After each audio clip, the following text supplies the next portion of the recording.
네, 이번 주 취재기 시간입니다. 오늘은 여수 MBC 김단비 기자와 함께하겠습니다. 어서 오십시오. 안녕하세요. 오랜만입니다. 네, 오랜만에 또 출연하셨습니다. 그동안 바쁘셨나요? 날씨가 너무 더웠습니다. 더운 것밖에 기억이 안 나요. 지금도 더워요.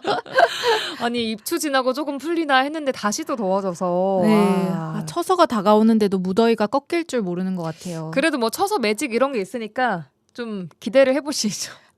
그래도 다들 더위 조심하시고 물 많이 드시고. 그러니까요. 야외 활동은 한낮에 좀 피하시고. 야외 활동 자주 네. 하시던데. 그러니까요. 밖에서 자주 보이시던데. 먹고 살려니까. 네, 체력 관리도 중요하고 챙겨야 할 게 참 많습니다. 자, 그 와중에 또 취재도 정말 많은 양의 취재를 매주 좀 해오고 계신데 이번 주는 전남에 방치되어 있는 빈집 관련 취재를 하셨습니다. 취재 기회를 좀 풀기 전에 일단 이 빈집의 개념부터 정리를 좀 해봐야 될 것 같아요. 빈집, 뭘 의미하는 겁니까? 사람이 살지 않으면 다 빈집인가요? 일단 흔히 빈집이라고 했을 때 공통적인 개념은 사람이 거주하지 않는 집, 비어있는 집이라고 할 수 있습니다. 근데 네. 이 빈집을 누가 이제 실태 조사를 하느냐에 따라서 그 주관하는 기관에 따라서 약간 의미가 달라지는데요. 통계청 같은 경우에는 빈집 실태 조사를 해요. 인구주택 총조사에서 빈집의 실태를 파악하는데 이거는 이제 주택 규모를 파악하기 위해 하는 조사거든요. 예. 근데 이때 빈집에는 신축 주택, 또 임대, 이사, 미분양 이렇게 등의 이유로 비어있는 것도 포함이 돼 있습니다. 신축 아파트인데 아직까지 분양이 안 돼 있다는 그렇죠. 것도 빈집에 들어가는 거예요? 맞습니다. 통계청의 인구주택 총조사에 따른 빈집 실태조사에는 네. 이런 신축 주택이라든지 임대, 이사의 이유로 비어있는 집도 포함이 되고요. 네. 근데 또 지자체에서도 빈집 실태조사를 합니다. 예. 이때 빈집은 빈집 특례법에 따른 이제 기준으로 빈집을 정하는데 예. 1년 이상 아무도 거주하지 않는 주택입니다. 이런 곳은 미분양 제외가 되는 거죠. 1년 이상 아무도 거주하지 않는 이상, 1년 이상이 되는 거고요. 네. 또 하나가 더 있습니다. 빈집의 개념을 또 정의를 국토부와 농식품부는 어떻게 하냐. 전기도와 상수도를 1년 이상 사용을 하지 않는 주택 중에서 실제로 1년 이상 거주하지 않는 주택이라고 좀 더 명확하게 좀 세부적으로 정리를 해놨어요. 예. 그럼 이번에 그 김단비 기자가 취재하신 이 빈집은 이것 중에 어떤 것에 속합니까? 저희는 이제 국토부와 농식품부가 이제 정의를 하는 전기도 상수도 사용이 1년 이상 없는 주택 중에서 실제로 사람이 1년 이상 거주하지 않는 주택 이것을 기준으로 빈집을 취재를 했다고 보시면 될 것 같아요. 우리가 흔히 생각하는 옛날에 그 폐가라고 네. 하잖아요. 그것에 좀 가까운 그렇습니다. 거 맞습니까? 네네, 맞습니다. 사람들이 안 살다 보니까 아무래도 관리가 안 돼 있고 막 풀도 자라고 유리창도 깨져 있고 이런 것들 이제 폐가 거의 수준의 빈집도 실제로 있었고 예. 아니면 그래도 조금 폐가 수준까지는 아니지만 어찌됐든 사람이 안 산다는 게 한눈에 딱 봐도 티가 나는 네, 집들. 티가 나는 집들 그런 곳들 위주로 취재를 했습니다. 주로 주택인 거고요. 예, 맞습니다. 예. 자, 이렇게 빈집이 방치되고 있는 이유는 뭡니까? 그 빈집들의 주인은 어디 간 겁니까? 일단 제일 큰 이유는 농촌 같은 경우에는 아무래도 고령화로 인한 인구 감소, 자연 예. 감소가 가장 큰 이유인 것 같아요. 옛날에는 할머니, 할아버지가 살던 집이 이제 돌아가시고 나면 자식들이 보통 거주를 하지만 농어촌 같은 경우는 인구가 더 도심으로 또 빠져나가고 도심 아니면 다른 지역으로 또 이동을 하는 예. 경우가 있고 이러다 보면 자연스럽게 집이 비어 있게 되고 그렇다고 그 집을 다른 분들이 이사를 가면 빈집이 안 되겠지만 또 농어촌으로 이사를 희망하는 새로 유입되는 인구가 워낙 또 이제 적고. 적고 하다 보니까 이렇게 자연스럽게 이제 집이 비어 있게 되고요. 근데 주인은 다 있는 거 아닙니까? 그래도? 소유주는 이제 자식들이 되거나 손주가 되거나 이렇게 직계 가족들이 소유를 하고 있지만 네. 사실상 거주하지도 않고 또 그 집에 살고 싶다, 이사를 가고 싶다, 매입 의사나 좀 임대를 희망하는 분들이 아무래도 농어촌 지역은 적기 때문에 이 집들이 많이 비어 있는 것 같아요. 그래요. 그런 이유도 있고요. 또 소유권 문제로 방치되는 경우, 그 다음에 파산 등의 이유, 경제적 요인으로 또 비어 있는 경우도 있고, 또 재개발 기대라든지 지역이 이제 자연적으로 사회적으로 쇠퇴를 하면서 또 이렇게 비어 있는 경우도 있고 여러 가지 요인이 복합돼서 빈집이 생기고 있다라고 보시면 될 것 같아요. 네, 이런 여러 가지 요인이 복합적으로 발생하는 지역이라 하면 도심보다는 아무래도 농어촌이겠죠. 아무래도 대부분 빈집이 지방에 좀 집중돼 있고 지방 중에서도 농어촌 지역에 집중이 돼 있습니다. 네. 하지만 이건 정말 옛날 얘기고요. 음. 지금 최근에는 또 도심에도 빈집이 많이 생기기 시작했어요. 어. 여수만 해도 고소동 벽화마을 쪽만 가도 아. 빈집이 정말 흔하게 발견할 수 있거든요. 아무도 살지 않고 방치되어 있는 네. 주택들. 봉산동, 고소동 이쪽에도 이제 주택가들 보면 좀 비어 있는 집들이 꽤 있고 그러다 예. 보니까 도심에도 이제 빈집이 생기고 있는 상황이다. 그렇군요. 어쨌든 지역에 좀 더 심하고. 네. 자, 그럼 전국적으로 봤을 때 전남의 빈집 수준 어느 정도입니까? 일단 제가 이제 말씀드린 빈집 정보는 정부와 한국부동산원 빈집 정보 시스템이라고 빈집애가 있어요. 여기 빈집애 시스템에 접속하면 빈집 지도랑 모든 현황들이 다 나오거든요. 네. 거기 기준으로 말씀드릴게요. 네. 2024년 기준으로 전남의 빈집은 2만 6호. 전국에서 가장 많은 수치입니다. 아, 그래요. 네, 2만 호 정도 되고요. 그 다음으로 많은 곳이 전북이 한 18,000호 정도 되고 또 부산도 많아요. 부산 광역시잖아요. 근데 부산에도 막 고소동 같은 지역들이 그렇죠. 있잖아요. 네네. 거기도 오래되기도 부산- 했고. 부산 같은 경우도 11,000여 곳이 빈집이 있고 서울에도 빈집이 있습니다. 6,700여 곳 정도 빈집이 지금 있다고 파악이 되고 있습니다. 예. 인구는 훨씬 많지만 그래도 전남보다 빈집 수는 확연히 적네요. 예. 확실히 수도권이. 그렇죠. 전남 중에서도 여수시가 가장 많아요. 2,700곳.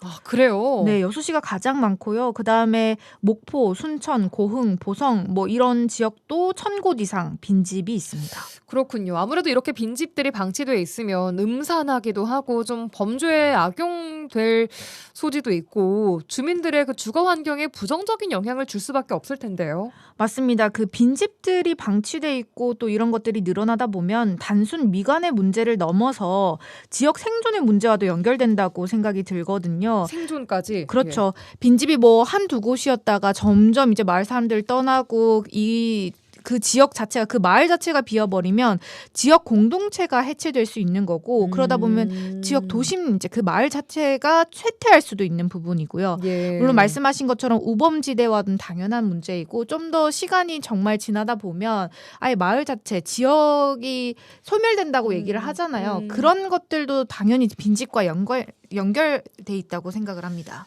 예. 그래서 정부가 팔을 걷어붙였다고요? 맞습니다. 지금 정부에서 작년부터 이제 TF를 구성해가지고 이 빈집 관련해서 좀 대책을 마련해보자라고 해서 머리를 지금 맞대고 있어요. 네. 그 중에 가장 최근에 시작한 게 농촌 빈집은행이거든요. 빈집은행. 네, 은행입니다. 이게 뭐냐고 하면 빈집을 사고 팔 수 있도록 조금 장려하는 취지에서 도입을 한 건데 네. 이제 임대와 매매를 희망하는 소비자와 수요자와 그다음에 빈집을 가지고 있는 소유자를 연결을 해줘가지고 이 빈집 거래를 조금 할 수 있게끔 만든 시스템이라고 보시면 될 것 같아요. 그래서 지자체에서 먼저 지역의 빈집 실태 조사를 쫙 진행을 해요. 예. 근데 빈집이라고 다 막 매물로 할 수는 없겠잖아요. 주인이 또 있는 거니까 어쨌든. 네, 그래서 주인 동의를 받아야 되고 예. 또 빈집에도 약간 그 등급이 나뉠 수 있어요. 완전 폐가 같은 경우는 리모델링 해야 되고 이런 예, 집들은 예. 또 매물로 예, 내놓기 예. 어려우니 나름 기준을 세워서 이 정도면은 집을 좀 팔 수 있는 정도의 기준이 되겠다 하는 집들만 선별해가지고 소유자 동의를 얻어가지고 이 소유자가 팔 의향이 있다고 하면 이제 그 협력 공인 중개사에 이제 매물로 등록을 해서 민간 플랫폼에도 뜨고 그다음에 농촌 빈집은행 정부가 하고 있는 그 빈집은행 홈페이지가 그린대로라는 홈페이지거든요. 이게 어쨌든 그 플랫폼인 맞아요. 거예요. 네. 여기에 이제 그 빈집 내역이 뜨는 거죠. 그래서 매물 찾기라든지 매물 등록을 좀 더 쉽게 손쉽게 할 수 있도록 만든 시스템이라고 보시면 될 것 같습니다. 네, 아무래도 그 지역 사정을 잘 모르는 뭐 외부인들도 이 정보를 다 접근할 수 있게 되는 걸 테고요. 그렇죠. 뭐 귀농 귀촌 희망하는 분들 가장 많이 걱정하는 그러니까요. 게 주거 공간이고 가장 중요한 게 또 주거 공간이잖아요. 예. 이런 시스템을 통해서는 또 저렴한 가격에 집을 찾을 수 있고 좀 더 정보를 쉽게 접할 수 있으니까 아무래도 그런 점에서는 장점이지 않을까 생각됩니다. 네, 이번 사업에 뭐 정비까지 포함되는 것은 아니고 일단 그렇죠. 단순히 민간 거래를 좀 활성화시켜야겠다라는 맞습니다. 취지인 거죠. 네, 맞습니다. 어쨌든 방치된 빈집을 사고팔 수 있도록 거래의 장을 좀 열어주겠다라는 건데 농촌 이 빈집은행 현장 반응은 좀 어떻습니까? 일단 지금 올해부터 시작하는 사업이기 때문에 이게 모든 지자체에서 시작되는 건 아니에요. 그래서 18곳, 전국에서 18곳에서 시작이 되는데 전남 같은 경우는 지금 여수시와 광양시가 하고 있습니다. 여수시 같은 경우는 지난 7월 달에 이미 매물 등록을 시작했어요. 네. 근데 그 숫자가 아직 많지는 않습니다. 초기다 보니까 예. 한 6군데 정도 이제 매물 등록이 이제 된 상황이고 너무 적은 거 아닌가요? 그래도 6곳은? 근데 이제 전체 빈집 중에서도 제가 기준을 따져야 된다고 네, 했잖아요. 네, 그만큼 이제 바로 어느 정도 입주가 가능한 집이어야 되다 보니까 또 거기서 이제 그 규모가 줄어들고 또 소유자 동의를 얻어야 되고 이 소유자 동의를 얻으려면 그 등기에 소유주가 나온 집이어야 돼요. 또 그러다 보니까 이제 점점 그 조건들이 좀 붙네요. 네네. 이게. 줄어들다 보니까 일단은 6군데 정도 해놓고 점차 네. 확대하려고 지금 노력을 하고 있고 네. 광양시 같은 경우는 지금 협력 공인중개사를 계속 모집하고 있거든요. 그래서 협력 공인중개사들이 좀 선정이 되고 나면 이제 매물 등록을 시작할 걸로 보입니다. 예. 그리고 제가 말씀드린 농촌 빈집은행 그린대로 사이트 같은 경우는 아직 오픈은 안 됐어요. 지금 아, 그래요? 정비 중이라서 이달 안에 이제 정비는 끝나고 오픈될 거라고 이제 사이트에는 알림창이 떠 있습니다. 네, 초기지만 뭐 부동산들의 반응들은 좀 나오고 있지 않을까요?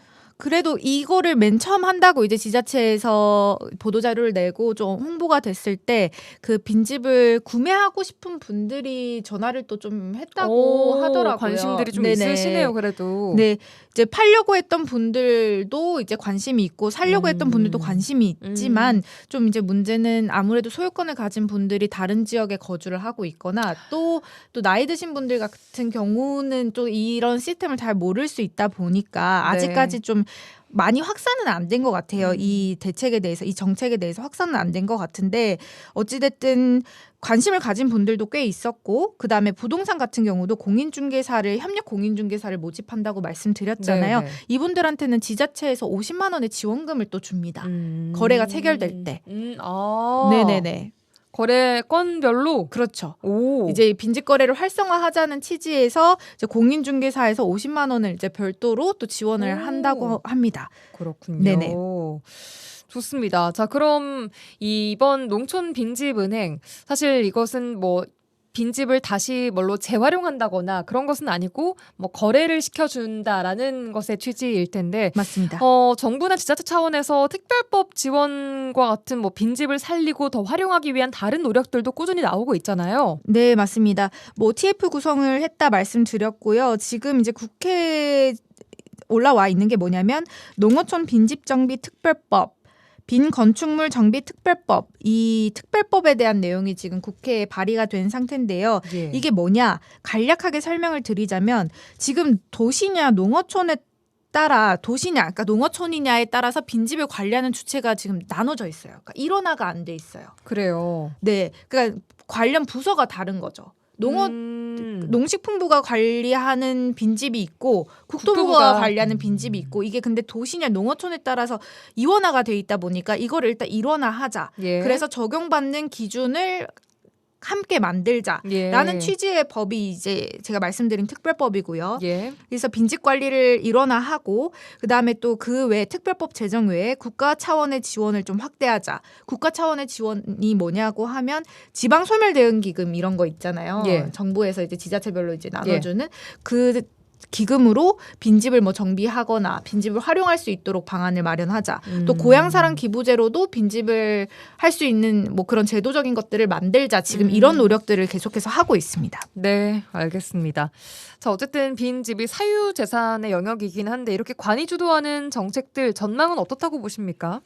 사실 그동안 개인이 소유했기 때문에 또 정부나 지자체에서 못 건드리는 부분들이 있었던 거잖아요. 함부로 이제 건드릴 수가 없고 어떻게 할 수도 없고 근데 그것도 당연히 이해가 되고 개인 소유물이기 네네. 때문에 하지만 그게 언제까지 방치할 수는 없는 상황이다 보니 이런 고민들을 좀 해서 정책들이 지난해부터 하나둘씩 나오기 시작한 것 같아요. 근데 문제는 특별법 같은 경우는 아직 국회 계류 중이거든요. 발의만 됐지 통과가 된 상황은 아니니까 예. 아직 저는 이런 대책들이 완전 극초기 단계라고 봅니다. 그래서 저희가 좀 더 관심을 가지고 잘 추진이 되는지 만약 국회 통과가 좀 더뎌진다면 왜 더뎌지는지 이런 것들을 좀 눈여겨보고 보도를 하는 것이 저희 역할인 것 같고 예. 이게 뭐 3년 5년 뭐 지나다 보면 가시적인 성과가 나올 수도 있고 문제점들이 나올 수도 있겠죠. 또 그때는 그때 가서 저희의 할 일을 하는 것이 맞지 않을까 싶습니다.